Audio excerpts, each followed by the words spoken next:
প্রিয় দিনী ভাই এবং বোনেরা, একটা সুখবর নিয়ে আসছি। সেটা হচ্ছে 2026 প্রথম রমজান থেকে 20 রমজান পর্যন্ত টানা 20 দিন আমাদের রুকিয়া চলমান থাকবে। আমাদের হোয়াটসঅ্যাপ যে নাম্বারটা আপনারা স্ক্রিনে দেখতে পাচ্ছেন, এটা ইমো এবং হোয়াটসঅ্যাপ রয়েছে। তো আমরা প্রথম রমজান থেকে 20 রমজান পর্যন্ত টানা 20 দিন রুকিয়া করব। বাংলাদেশ সময় রাত 10টায় তারাবির পরে, বাংলাদেশ সময় রাত 10টায়। দেশ এবং বিদেশ থেকে যারা যুক্ত হতে চান তারা আমাদের এখন থেকেই আমাদের এই নাম্বারে যোগাযোগ করতে পারেন যে হুজুর, আমি রুকিয়া গ্রুপে অ্যাড হতে চাচ্ছি। রমজান মাসের জন্য 20 দিন আমরা রুকিয়া করব। এটার ফলাফল হচ্ছে যে রমজানের বরকতে হয়তো আল্লাহ তাআলা আপনার উপর যদি কোনো জিন জাদুর সমস্যা থাকে সেগুলো দূর করে দিবেন এবং আল্লাহ তাআলা আপনাকে সুস্থতা দান করবেন। রমজানের বরকতে আপনার রুহানি শক্তিটা বৃদ্ধি পাবে।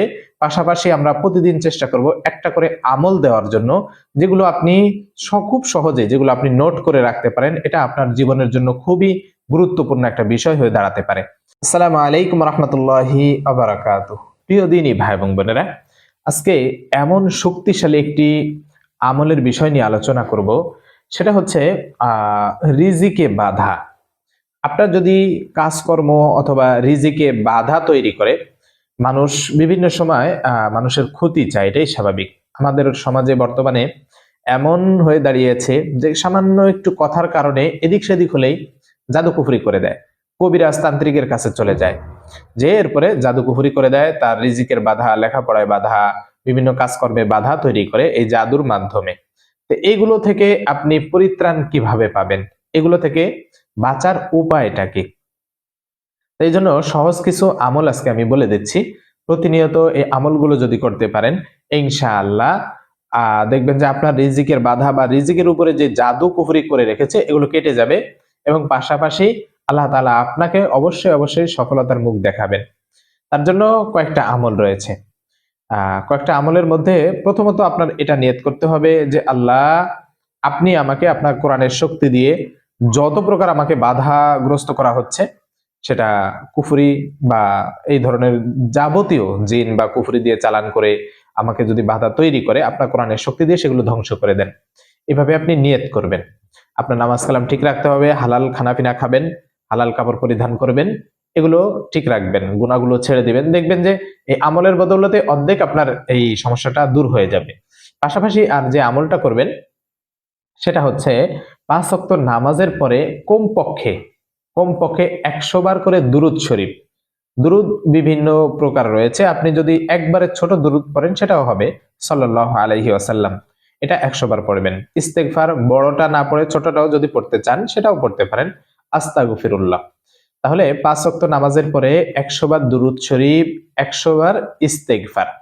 প্রতি শুক্রবার জুমার পরে আপনি এই দোয়াটা 70 বার পড়বেন। আল্লাহুম্মা কফিনি বিহালালিকা আন হারামিক ওয়া আগনিনি বিফাদলিকা আম্মান সিওয়াক। এরপরে আপনি 5 ওয়াক্ত নামাজের পরে কমপক্ষে 3 বার এই ছোট্ট আয়াতটা পড়বেন। ফালাম্মা আলকাউ ক্বালা মূসা মা জিতুম বিহি সিহর ইন্নাল্লাহা সাইয়ুবতিলু ইন্নাল্লাহা লা ইউসলিহু আমালাল মুফসিদিন। এই ছোট্ট আয়াতটা কমপক্ষে 3 বার পড়বেন, পারলে 7 বার পড়বেন। এই আয়াতটা এতটাই শক্তিশালী যে জাদু ধ্বংস করার জন্য সেটা খুবই কার্যকরী। তাহলে প্রতি নামাজের পরে এই আয়াতটা 3 বার অথবা 7 বার পাঠ করবেন। প্রতি নামাজের পরে 100 বার দুরূদ শরীফ, 100 বার ইস্তেগফার। জুমার দিনে আপনি ছোট্ট দোয়াটা পড়বেন, আল্লাহুম্মা কফিনি বিহালালিকা আন হারামিক ওয়া আগনিনি বিফাদলিকা আম্মান সিওয়াক, এটা 70 বার পড়বেন। এরপরে আর একটা শক্তিশালী আমল, আল্লাহ তাআলার যে সিফাতি নাম রয়েছে, এই সিফাতি নামটা আপনি 5 ওয়াক্ত নামাজের পরে 100 বার করে পড়বেন। সেটা হচ্ছে ইয়া রাজ্জাকু, ইয়া রাজ্জাকু, হে রিজিক দাতা। অর্থাৎ আল্লাহ তাআলা ব্যতীত আর রিজিক দেওয়ার মালিক কেউ নাই। এই দোয়াটা যখন পড়বেন তখন দেখবেন যে যারা আপনার রিজিকে বাধা হয়ে দাঁড়ায়, রিজিক বলতে শুধু খাবার আমরা বুঝি, এটা আসলে না। রিজিক বলতে একটা মানুষের চলাচলের জন্য খাওয়া দাওয়া, চলাফেরা, পোশাক আশাক বা যাবতীয় যত বিষয়গুলো রয়েছে সবকিছু এই রিজিকের ভিতরে অন্তর্ভুক্ত। তো আপনি আল্লাহ তাআলার কাছে যখন আল্লাহ তাআলার এই সিফাতির নামটা উচ্চারণ করবেন, জিকির করবেন, তখন এমনিতেই সব রিজিকের বাধাগুলো দূর হয়ে যাবে ইনশাআল্লাহ। তো আমরা এই সহজ কয়েকটা আমল শিখলাম। 5 ওয়াক্ত নামাজের পরে দুরূদ শরীফ 100 বার, ইস্তেগফার 100 বার, ইয়া রাজ্জাকু 100 বার। এরপরে আপনি 5 ওয়াক্ত নামাজের পরে 3 বার বা 7 বার পড়বেন। ফালাম্মা আলকাউ ক্বালা মূসা মা জিতুম বিহি সিহর ইন্নাল্লাহা সাইয়ুবতিলু ইন্নাল্লাহা লা ইউসলিহু আমালাল মুফসিদিন। এটা পড়বেন। এরপরে আপনি প্রতি জুমার নামাজের পরে 70 বার এই ছোট্ট দোয়াটা পড়বেন, আল্লাহুম্মা কফিনি বিহালালিকা আন হারামিক ওয়া আগনিনি বিফাদলিকা আম্মান সিওয়াক। এটা পড়বেন। পাশাপাশি নামাজ তো 5 ওয়াক্ত অবশ্যই পড়বেন। 5 ওয়াক্ত নামাজের পরে আপনি চেষ্টা করবেন শরীরটা বন্ধ দেওয়ার জন্য, বিশেষ করে ফজর, মাগরিব এবং ঘুমের সময় আপনি শরীর বন্ধ দিবেন, যেটা আমরা আগে পরে আবারও বলেছি আবারও বলছি। সেটা হচ্ছে সূরা ইখলাস, ফালাক, নাস 3 বার করে পড়বেন, আয়াতুল কুরসি কমপক্ষে 1 বার, পারলে 3 বার পড়বেন।